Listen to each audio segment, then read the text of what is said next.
বিসমিল্লাহির রহমানির রহিম। প্রথমে আমি মহান রব্বুল আলামিনের কাছে কৃতজ্ঞতা জানাচ্ছি। উনি আমাকে এই দায়িত্ব দিয়েছেন। এটা একটা গুরু দায়িত্ব এবং আপনারা সবাই আমার জন্য দোয়া করবেন যেন এই গুরু দায়িত্ব সুন্দরভাবে আমি পালন করতে পারি। মাননীয় প্রধানমন্ত্রীর প্রতিও আমার কৃতজ্ঞতা। উনি আমাকে এই দায়িত্ব অর্পণ করেছেন। অতীতে ওনার সাথে আমি পিএসওএফডি হিসাবে 3 বছরেরও বেশি সময় আমি চাকরি করেছি। ওনার সাথে আমার যে চাকরির অভিজ্ঞতা সেটা অত্যন্ত ভালো। যখনই আমি কোনো সিদ্ধান্তের জন্য ওনার কাছে গিয়েছি উনি অত্যন্ত প্রম্পট, খুব দ্রুত সেই সমস্ত সিদ্ধান্ত দিয়েছেন এবং আমার কাজ করতে খুবই সুবিধা হয়েছে। আমি ওনার কাছে কৃতজ্ঞতা জানাচ্ছি। উনি আবার আমাকে সুযোগ দিয়েছেন ওনার অধীনে কাজ করার জন্য। বঙ্গবন্ধুর প্রতি কৃতজ্ঞতা। উনি আমাদের একটা স্বাধীন সার্বভৌম দেশ দিয়েছেন এবং যেই দেশে আজকে আমি, সেই স্বাধীন দেশের আমি আজকে সেনাপ্রধান। সমস্ত শহীদদের প্রতি আমার কৃতজ্ঞতা, সমস্ত মুক্তিযোদ্ধাদের প্রতি আমার কৃতজ্ঞতা। তারা তাদের সোনালী দিনগুলো আমাদের জন্য উৎসর্গ করেছেন এবং আজকে আমরা এই স্বাধীন সার্বভৌম দেশ পেয়েছি। আমার সমস্ত অফিসার, যারা কমান্ডিং অফিসার, যারা আমাকে বিভিন্নভাবে বড় করেছেন, আমাকে শিক্ষিত করেছেন, আমাকে আজকে আমি যেই পর্যায়ে এসেছি সেটার জন্য বিভিন্নভাবে শিক্ষা দিয়েছেন, তাদের কাছে আমি কৃতজ্ঞতা জানাচ্ছি। আমার সমস্ত সিনিয়র যারা আমাকে নার্চার করেছেন তাদের প্রতি আমি কৃতজ্ঞতা জানাচ্ছি। এবং মূলত যে কারণে আমি মনে করলাম আপনাদের সাথে আমি কথা বলি সেটা হচ্ছে যে আপনাদের প্রতি আমার কৃতজ্ঞতা। আপনারা অতীতে সেনাবাহিনীর সম্বন্ধে বিভিন্ন যে সমস্ত রিপোর্ট করেছেন অত্যন্ত দায়িত্বপূর্ণভাবে করেছেন। কোনোদিন আপনারা আমাদের বিব্রত করেননি। আপনারা জানেন সেনাবাহিনীর কিছু কিছু ইনফরমেশন আছে যেগুলো সংবেদনশীল এবং ওই দিকটা বিবেচনা করে আপনারা সব সময় বিভিন্ন রিপোর্ট করেছেন। আপনার কাছে এই জন্য আমরা অত্যন্ত কৃতজ্ঞ এবং আমি আশা করব যে পরবর্তী সময়েও আপনারা এই দায়িত্বের সাথে এই সমস্ত রিপোর্টিংগুলো করবেন। এবং আমি কথা দিচ্ছি যে কখনো, অতীতেও কখনো হয়নি এবং ভবিষ্যতে হবে না, আমরা যে সমস্ত ইনফরমেশন আপনাদের দিব সবগুলো বস্তুনিষ্ঠ এবং আপনাদের সাথে যে আমাদের সুসম্পর্ক ইনশাল্লাহ বজায় থাকবে। কখনো কোনো জিনিস নিয়ে যদি কোনো সন্দেহ দেখা দেয় বা কোনো ইনফরমেশন আপনাদের প্রয়োজন হয়, আমাদের আইএসপিআর আছে, আমরা আইএসপিআরের মাধ্যমে ইনফরমেশনগুলো দিই। আপনারা যদি আলাদা আলাদাভাবে ইনফরমেশন নেন তাহলে একটা সমস্যা থেকে যায় যে এক একভাবে হয়তো ইনফরমেশন আপনারা পান। এটা ব্যক্তি বিশেষের পার্সপেক্টিভের একটা ভিন্নতা থাকতে পারে, তখন এটা আপনাদের কনফিউজ করবে। এই জন্য আমরা সবসময় আমাদের আইএসপিআর আছে, আইএসপিআরের মাধ্যমে আমরা ইনফরমেশনগুলো দেই সো দ্যাট ইনফরমেশনগুলো যেন সঠিক হয় এবং বিভিন্ন ধরনের ডিফারেন্ট ইনফরমেশন যেন আপনাদের কাছে না যায়। সেনাপ্রধান হিসাবে আমার প্রধান দায়িত্ব হচ্ছে সেনাবাহিনীকে সবসময় যুদ্ধের জন্য প্রস্তুত রাখা, বিভিন্ন ভবিষ্যৎ চ্যালেঞ্জের জন্য প্রস্তুত রাখা। সেই কাজটাই ইনশাল্লাহ আমি করে যাব। সেনাবাহিনী ইনএড টু সিভিল পাওয়ারে তার দায়িত্ব পালন করে। যদি সরকার আমাদের সেই দায়িত্ব দেয়, ওই দায়িত্ব আমরা নিষ্ঠার সাথে পালন করব।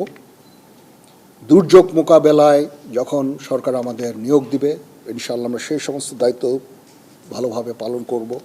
দেশ গঠনে আমাদের নিয়োগ দিলে সেটাও করব। বিশ্ব শান্তির জন্য আমরা কাজ করে যাচ্ছি। আমরা ইউএন মিশনে আমরা ডিপ্লয় হই, বিভিন্ন ইউএন অপারেশনগুলো আমরা করি শান্তি রক্ষার জন্য, বিশ্ব শান্তির জন্য আমরা কাজ করে যাই। সেগুলো ইনশাল্লাহ জারি থাকবে এবং আমি আমার প্রাক্তন সমস্ত সেনাপ্রধানদের প্রতি আমি কৃতজ্ঞতা জানাচ্ছি। ওনারা আজকে ওনাদের শ্রম দিয়ে, ওনাদের মেধা দিয়ে আজকে যে অবস্থায় সেনাবাহিনীকে রেখেছেন, আমি সেই অবস্থা থেকে সেনাবাহিনীকে আরও সামনে এগিয়ে নিয়ে যেতে চাই। ওনারা অনেক পরিশ্রম করেছেন এবং সেনাবাহিনীকে একটা অত্যন্ত সুন্দর জায়গায় আমি পেয়েছি আমার এর আগে সেনাপ্রধানের কাছ থেকে। ইনশাল্লাহ আমি ভবিষ্যতে সেনাবাহিনীকে এগিয়ে নিয়ে যাওয়ার আমার সর্বাত্মক চেষ্টা আমি জারি রাখব এবং দেশ এবং জনগণের প্রয়োজনে যখন প্রয়োজন হবে আমরা সর্বদা নিয়োজিত থাকব এবং জাতির পাশে থাকব ইনশাআল্লাহ। তো এই হচ্ছে দেশ জাতির কাছে এবং আপনাদের কাছে আমার অঙ্গীকার। মোটামুটি এই কয়েকটা কথাই আমার ছিল। আপনাদের যদি কোনো প্রশ্ন থাকে, কিছু জানতে চান, আমার সাথে কোনো কিছু শেয়ার করতে চান, ইউ মোস্ট ওয়েলকাম। জি, আমার অতীতে সেনাপ্রধানরা যারা কাজ করেছেন অত্যন্ত ভালোভাবে কাজ করেছেন। তারপরেও শৃঙ্খলা একটা ইস্যু থেকেই যায়। সেনাবাহিনীকে সবসময় সুশৃঙ্খল রাখতে আমি কাজ করে যাব। ট্রেনিং আমরা সবসময় করছি, এই ট্রেনিংটা যেন জারি থাকে সেই দিকটা আমি দেখব। আমরা ইউএন মিশনে চ্যালেঞ্জিং দায়িত্ব পালন করছি। আমাদের অফিসার্স সৈনিকরা সবসময় ওখানে কাজ করে যাচ্ছে। এইটাও একটা চ্যালেঞ্জ এবং এটাকে সামনে নিয়ে যাওয়া এবং এটা জারি রাখা, সেই কাজগুলো আমি করব। এবং এগুলো মোটামুটি আমি চ্যালেঞ্জ হিসাবে আমি এভাবে দেখছি না, বাট এই কাজগুলো ইনশাল্লাহ করব। দেশ জাতি গঠনে যখনই কোনো কাজে আমাদের নিয়োগ দেওয়া হবে সেই কাজগুলো আমরা করব। এটার প্রধান কারণ হচ্ছে আপনাদের কাছে কৃতজ্ঞতা জানানো। অতীতে অনেক সেনাপ্রধান এভাবে কথা বলেননি, গত 2 সেনাপ্রধান হয়তো কথা বলেছেন, বাট আমি মনে করলাম যে আপনারা আমাদের এতভাবে সাহায্য করেছেন, আপনারা এই সংবেদনশীল সংবাদ প্রচারে এত দায়িত্বর পরিচয় দিয়েছেন। আমি যদি আপনাদের সাথে কথা না বলি সেটা মোটেই সমীচীন হবে না। আপনাদের প্রতি কৃতজ্ঞতা জানানোর জন্য বেসিক্যালি, এবং পরবর্তীতেও যেন আপনারা আমাদেরকে এইভাবে সাহায্য সহযোগিতা করেন সেই জন্য আমি মনে করেছি যে এটা আমার জন্য অত্যন্ত জরুরি যে আমি আপনাদের সাথে কথা বলি। প্রথমত হচ্ছে যে আমরা এঙ্গেজড সমস্ত দেশগুলোর সাথে। মায়ানমারের সাথে আমরা এঙ্গেজড। আমাদের ওখানে ডিএ আছে, প্রতিনিয়ত ডিএদের সাথে তাদের সরকারের যোগাযোগ আছে, এবং আমাদের মধ্যে একটা আন্ডারস্ট্যান্ডিং আছে। আমি এই মুহূর্তে মনে করি না যে তারা নিজেরাই নিজেদের দেশে অলরেডি একটা সিভিল ওয়ারের মতো নিয়োজিত আছে। সিভিল ওয়ারে তারা কোনো ধরনের অ্যাগ্রেসিভ কোনো কিছু করবে আমি বেসিক্যালি আমি মনে করি না। তারপরেও আমাদের সেনাবাহিনী সব সময় এই প্রস্তুত আছে। নেভি আছে, নেভি তার পেট্রোলিং বাড়িয়েছে, সেখানে তারা ফ্রিগেট পাঠিয়ে সবসময় পেট্রোলিং করছে। বর্ডার গার্ডও প্রস্তুত আছে, যারা সেন্ট মার্টিনসে ডিপ্লয় থাকে সবসময়, এটা আগেও ছিল। বাট ইন ডুইং সো আমরা কোনো ধরনের প্রভোকেশন আমরা করি না। মায়ানমারের সাথে আমাদের রোহিঙ্গা ইস্যু ছাড়া there is no other issue. আমরা চাই যে তারা এই রোহিঙ্গাদের ফেরত নিয়ে যাক। তাছাড়া তাদের প্রতি আমাদের অন্য কোনো ধরনের বিদ্বেষ বা কোনো ধরনের সমস্যা আমি দেখি না। So we are engaged with them. এবং ডিফেন্স ডিপ্লোমেসি একটা জিনিস বলে একটা কথা আছে,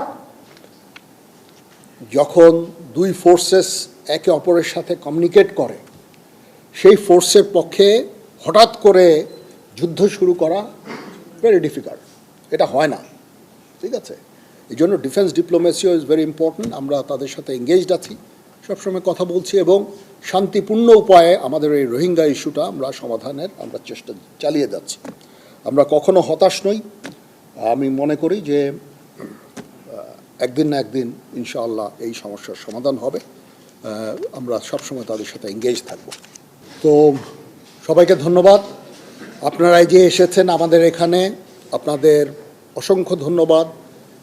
এই ইনফরমেশন এই ইস্যুটা কভার করার জন্য কষ্ট করে এসেছেন, সারাদিন ছিলেন। আমি জানি না আপনাদের হয়তো লাঞ্চের ব্যবস্থা করা হয়েছে, একটু পরে আমরা একসাথে স্ন্যাক্স খাবো। বাট আপনাদের প্রতি আবার কৃতজ্ঞতা, এই যে আপনারা এসেছেন এখানে এসে আমার এই প্রোগ্রামটা কভার করছেন, আবার আপনাদের প্রতি কৃতজ্ঞতা। তো আমরা ইনশাআল্লাহ একসাথে কাজ করে যাব। আবার আমি আপনাদের কনফার্ম করছি যে আমরা আপনাদের বস্তুনিষ্ঠ সংবাদই দিব, কখনো will never bluff you. That's for sure. এবং সব সময় বস্তুনিষ্ঠ সংবাদ আপনারা আমাদের কাছ থেকে পাবেন। কিছু কিছু সংবাদ যেগুলো সংবেদনশীল, আমি অনুরোধ করব সেগুলো দায়িত্বের সাথে আপনারা যদি প্রচার করেন, কারণ এখানে সেনাবাহিনীর সকল সদস্যদের মনোবলের একটা ব্যাপার আছে। এমন কিছু আপনারা প্রচার করবেন না, প্রচার না করার জন্য আমি অনুরোধ করব যেটা মনোবলের উপরে একটা বিরূপ প্রভাব সৃষ্টি করে।